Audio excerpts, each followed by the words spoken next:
Welcome to incentive classes. आज का हमारा टॉपिक है भारत में कृषि क्रांतियाँ और उनके उपनाम। जैसा कि मैं हिस्ट्री पढ़ा रही थी, लेकिन मैं अब हिस्ट्री से टॉपिक से अलग होकर थोड़ा सा एग्रीकल्चर में आ रही हूँ, क्योंकि मुझे लगता है कि थोड़ा अलग भी होना चाहिए, क्योंकि आप लोग हिस्ट्री पढ़ते पढ़ते भी बोर हो जाते हैं।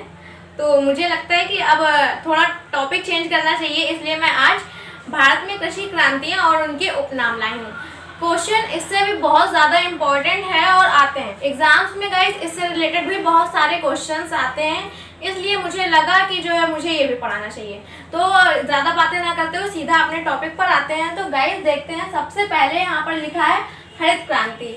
हरित क्रांति की जब हम लोग बात करते हैं तो गाइस, भारत में जब 1966 में अकाल पड़ा था, तब इसकी पहली बार जिक्र हुआ था इसका, हरित क्रांति का। और भारत में इसका जिक्र किसने किया था गाइस? एम.एस. स्वामीनाथन। डॉक्टर एम.एस. स्वामीनाथन भारत में हरित क्रांति के जनक माने जाते हैं। और वहीं पर अगर हम लोग वर्ल्ड लेवल की बात करते हैं तो वर्ल्ड लेवल पर डॉक्टर नॉर्मन बोरलॉग को इसका जनक माना जाता है। ओके गाइस, तो हरित क्रांति जो है, हरित क्रांति किससे संबंधित है? हरित क्रांति खाद्यान्न उत्पादन से संबंधित है। नेक्स्ट हम लोगों का है श्वेत क्रांति। श्वेत क्रांति, जैसा कि नाम से ही रिलेट हो रहा है कि श्वेत क्रांति किससे होगी? श्वेत क्रांति किससे होगी? दुग्ध उत्पादन से संबंधित होगी। दूध भी क्योंकि सफेद होता है और यहाँ पर सफेद की ही बात करी गई है, तो कहीं पर भी आता है कि श्वेत क्रांति किससे संबंधित है, तो गाइस आप तुरंत टिक करिएगा कि दुग्ध उत्पादन से संबंधित है। नेक्स्ट हमारा है रजत रेशा क्रांति। रजत रेशा क्रांति जो है कपास उत्पादन से संबंधित है। यहाँ पर जो कपास है, इसकी रुई होती है, कॉटन हो गई, और जो सूती वस्त्र जो बनते हैं, रेशा जो होता है कॉटन से ही बनता है। तो कॉटन कितनी ज़्यादा इम्पोर्टेंट है, इसीलिए इसको रजत रेशा क्रांति बोला जाता है। इसे सफ़ेद सोना भी बोला जाता है गाइस। कपास को सफ़ेद सोना भी बोला जाता है। तो अगर कहीं आता है कि सफ़ेद सोना किसे बोला जाता है, तो आप टिक करिएगा कि कपास को सफ़ेद सोना भी बोला जाता है और इसी को रजत रेशा क्रांति के नाम से जाना जाता है। नेक्स्ट हमारा है नीली क्रांति। नीली क्रांति किससे संबंधित है गाइस? तो नीली क्रांति मत्स्य पालन से संबंधित है। नीली क्रांति किससे संबंधित है? तो नीली क्रांति जो है मत्स्य पालन से संबंधित है। इसको ऐसे भी हम लोग रिलेट कर सकते हैं कि जो मछली होती हैं वो कहाँ रहती है? समंदर में रहती हैं, और समंदर का पानी कैसा होता है? नीला होता है। तो गाइस नीला होता है, तो यहाँ पर क्या हो जाएगा? नीली क्रांति मत्स्य पालन, और ये किससे संबंधित है? नीली मछलियों से संबंधित है, और जो कि कहाँ रहती हैं? नीले समुद्र में रहती हैं। तो आप इससे याद कर सकते हैं। नेक्स्ट हमारा रहता है गोल क्रांति।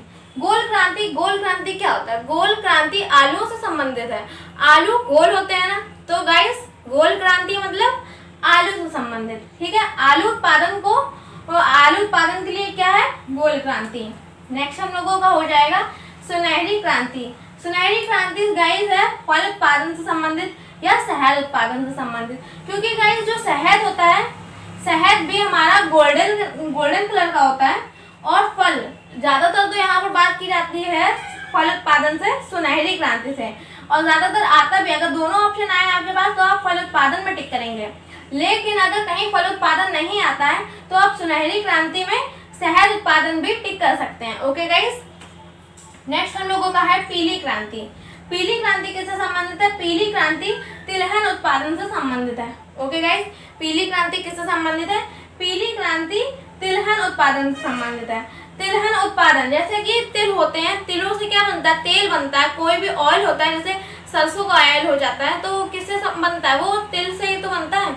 और सरसों किससे होती है? पीला होता है। तो जो कोई भी तेल होता है वो तिलहन, तेल से तिलहन समझिए, और तेल क्या होता है? पीला होता है।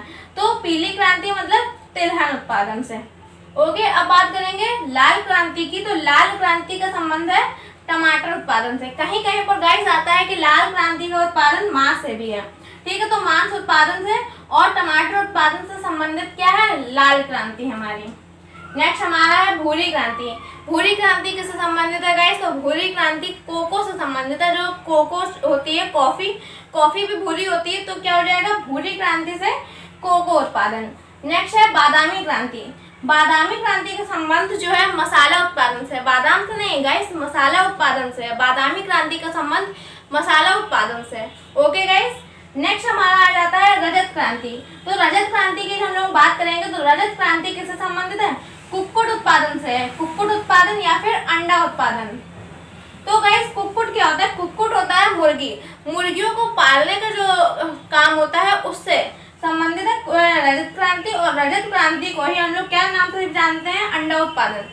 तो अंडा उत्पादन कहें या फिर कुक्कुट उत्पादन कहें, किससे संबंधित हो जाएगा? रजत क्रांति से संबंधित हो जाएगा। ओके गाइस, अब बात करते हैं परमनी क्रांति। ये ज़्यादा इंपॉर्टेंट तो नहीं है, लेकिन फिर भी आपके नॉलेज में होना चाहिए कि परमनी क्रांति होता है क्या। तो परमनी क्रांति जो है वो भिंडी उत्पादन से संबंधित है। किससे संबंधित है गाइस? भिंडी उत्पादन से संबंधित है परमनी क्रांति। नेक्स्ट हो जाएगा मूंग क्रांति। मूंग क्रांति किसे कहते हैं? मोटे अनाज से उत्पादन, मोटे अनाज के उत्पादन से संबंधित है मूंग क्रांति। मूंग क्रांति किससे संबंधित है? मोटे अनाज से उत्पादन से। मोटा अनाज भी कहीं कहीं पर खाया जाता है ज़्यादा अधिक, जैसे कि राजस्थान में जो है मोटे अनाज की ज़्यादातर पैदावार होती है। तो जब राजस्थान में होती है तो राजस्थान इसके लिए पॉपुलर हो जाएगा। और ये किससे संबंधित हो जाएगा? जो ये है हमारी मूंग क्रांति किससे संबंधित हो जाएगी? मोटे अनाज से संबंधित हो जाएगी हमारी मूंग क्रांति। नेक्स्ट हमारी बात करते हैं सुनहरा रेशा क्रांति। नेक्स्ट हमारा सुनहरा रेशा क्रांति।